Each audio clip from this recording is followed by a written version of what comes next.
Bonjour à tous, bienvenue dans ce nouveau numéro de cette année-là, une année, on va revenir 30 ans en arrière, en 1996, et pour m'accompagner dans cette année, enfin c'est 96, on va parler aussi d'un peu de 95, vous allez voir. Et pour m'accompagner, j'ai le plaisir d'avoir notre ami David Lépée, qui nous vient directement de Suisse. Bonjour David, Olivier, bon... Toujours présent. Toujours présent, peu souvent en tout cas. Hein Bonjour. Et Christophe. Bonjour à tous. Ça va bien, Christophe? Ça va parfaitement bien, à vos côtés. Alors, pourquoi on va vous parler de l'année 96? Parce qu'on a fait, il y avait un numéro, vous allez voir, je vais vous montrer cette magnifique couverture. Moi, je la trouve pas terrible, enfin, c'est parce que c'est... Hein, ouais, elle est très belle. Ouais, moi, je suis pas fan, mais bon... c'est parce que c'est moi qui... J'ai à l'époque, non. Ça s'appelle l'insécurité sociale, ce numéro qui, en fait, parle principalement dans son dossier des grandes grèves de décembre 95 qui avaient été...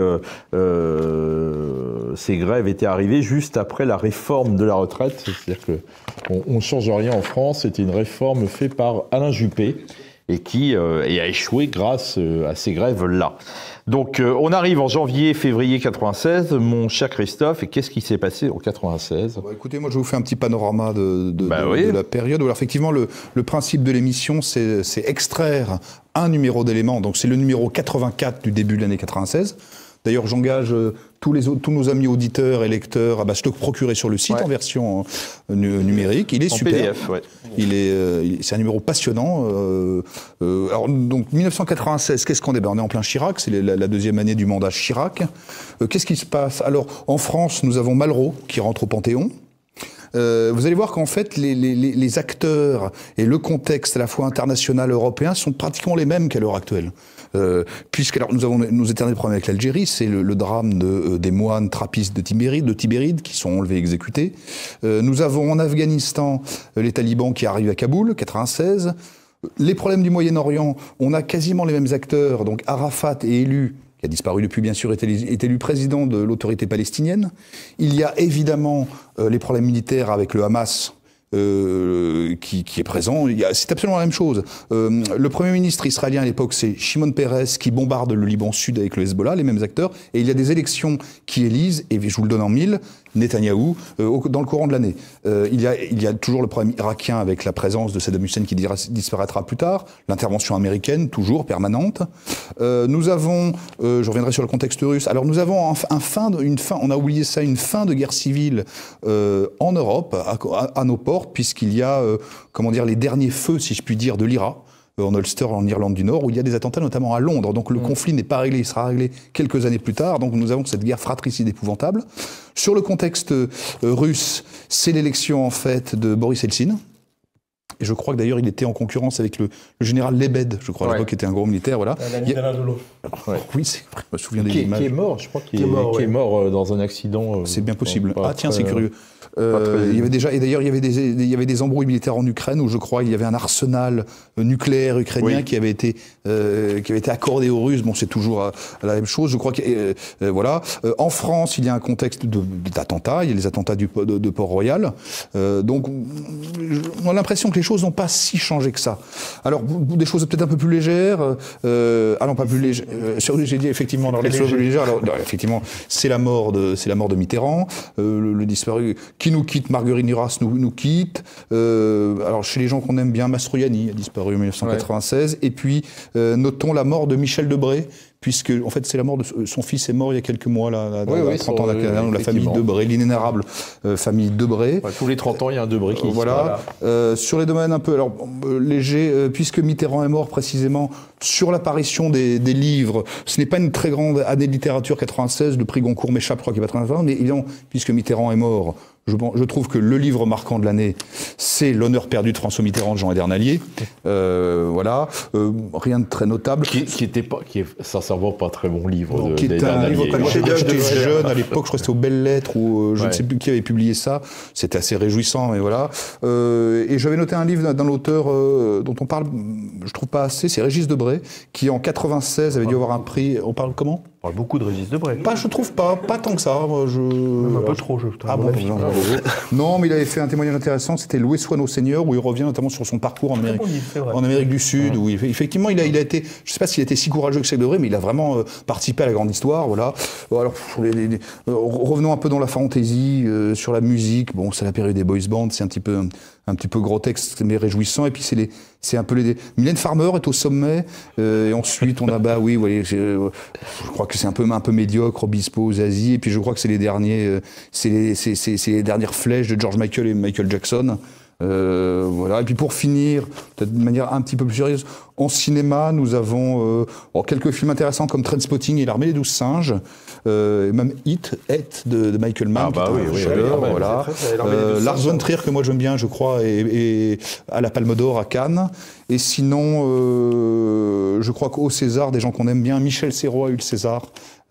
Interprétation avec le film pas de Piala, comment s'appelle-t-il, de Claude Sauté, pardon, un lapsus. Et de la même manière, quelqu'un qu'on aime bien, je crois qu'Isabelle Huppert a également eu le César du premier rôle de chez Chabrol. C'est un qu'on aime bien, c'est, je crois, La Cérémonie. Voilà. Un petit panorama de 96. Très beau film.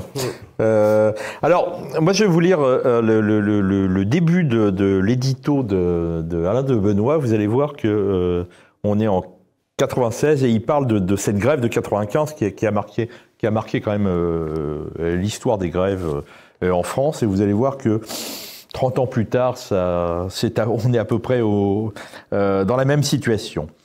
La vraie dimension de ce mouvement, c'est le lourd pessimisme social qui l'a révélé. C'est l'esprit de révolte qui l'a cristallisé.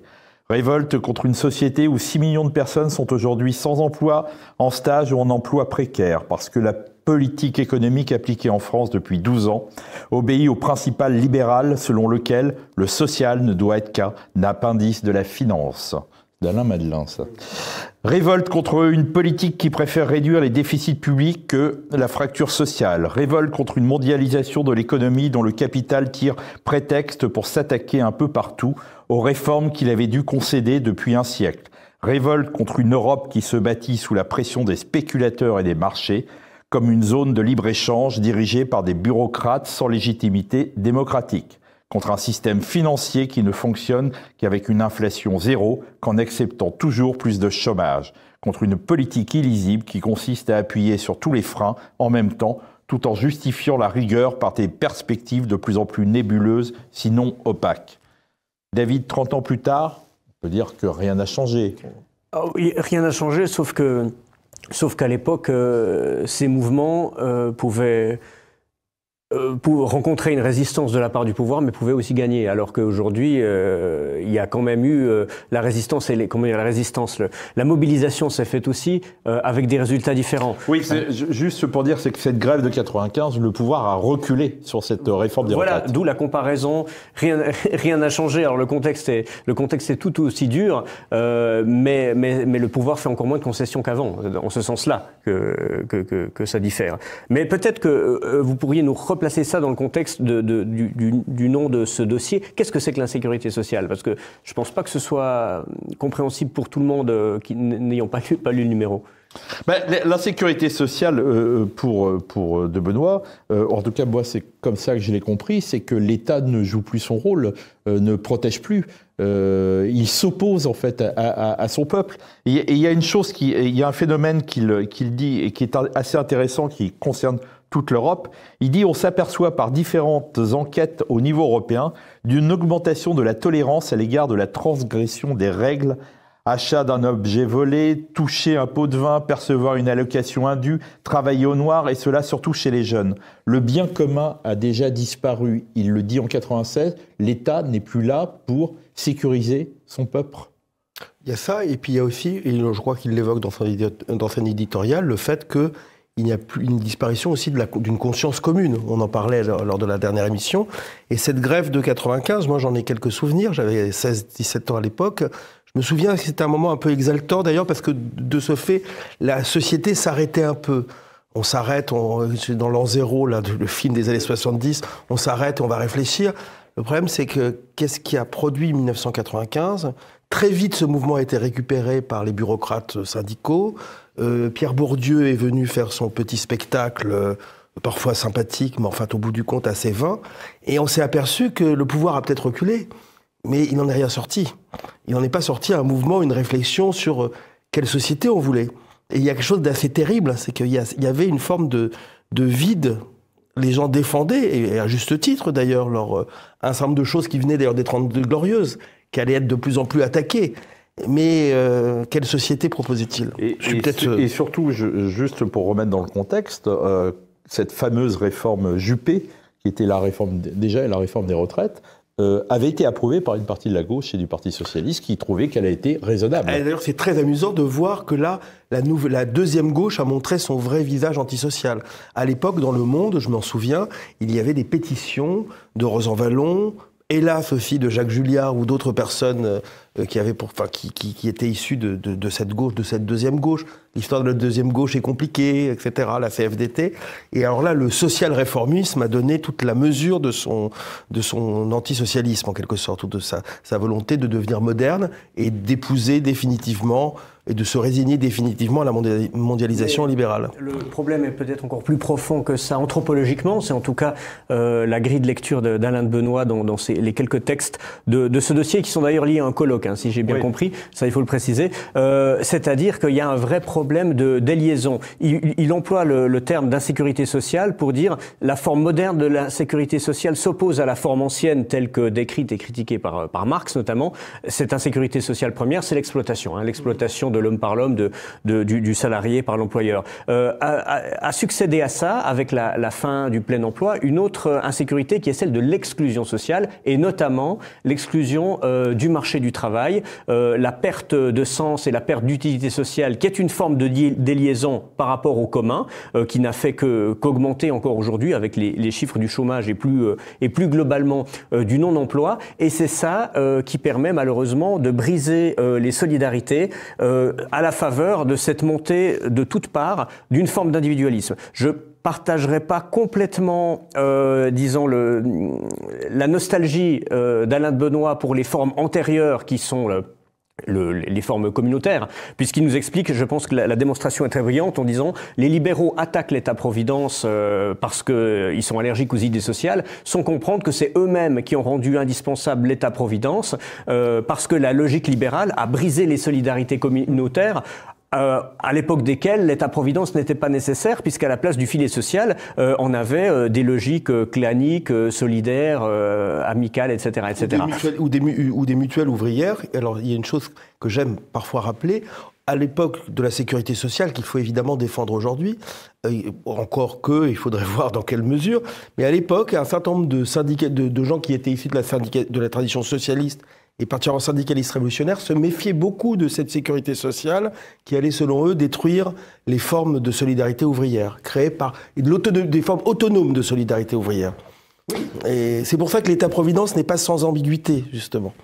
Autre phénomène, tel qu'il a été construit après-guerre. Ouais. Autre phénomène que Alain de Benoît parle, c'est la fameuse conduite du passager clandestin.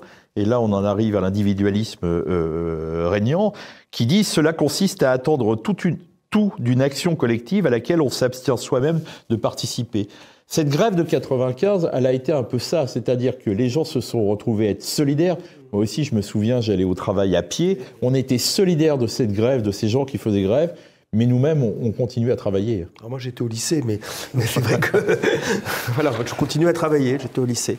Mais j'en garde en tout cas, c'est vrai que le souvenir de ces marches dans Paris, de ces marches et de ces gens qui retrouvaient, qu'on a un peu vu au moment des Gilets jaunes. Moi, j'ai quelques témoignages, j'avais été sur des ronds-points, dans le Sud notamment, et c'était assez émouvant de voir que des gens, malgré la société, au fond, atomisée, d'un coup, des gens qui se parlaient à nouveau, entre le petit patron qui allait faire faillite et la fille qui travaillait à mi-temps dans un hôpital. Tout d'un coup, autour du rond-point, à la faveur de cet événement, des solidarités, on sentait que des solidarités pouvaient se recréer.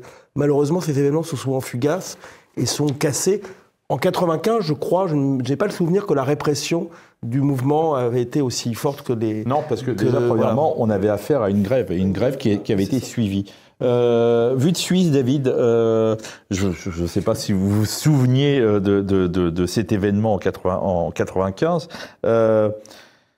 On a quand même cette impression que la France révolutionnaire telle qu'elle a existé, elle n'existe quasiment plus.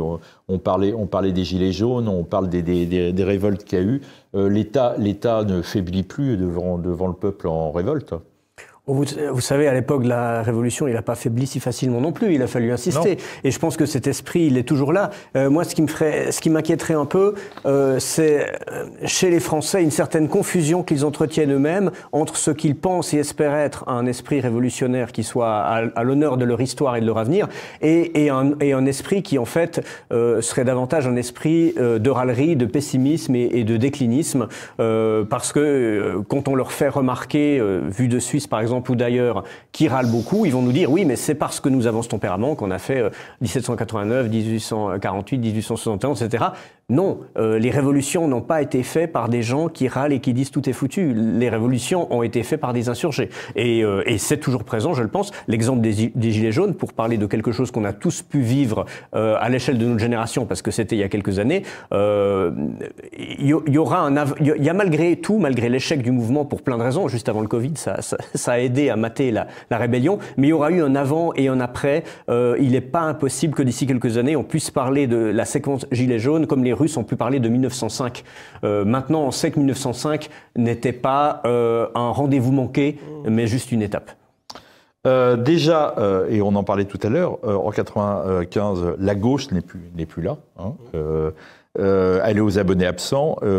Sur l'histoire des Gilets jaunes, c'est pareil. J'ai l'impression que la gauche française, même si aujourd'hui elle s'est radicalisée, j'ai l'impression qu'elle ne voit jamais venir les mouvements, que ça soit en 95 ou la au gauche moment est un des peu Gilets plus jaunes. Présente en 95, notamment la gauche syndicale est présente.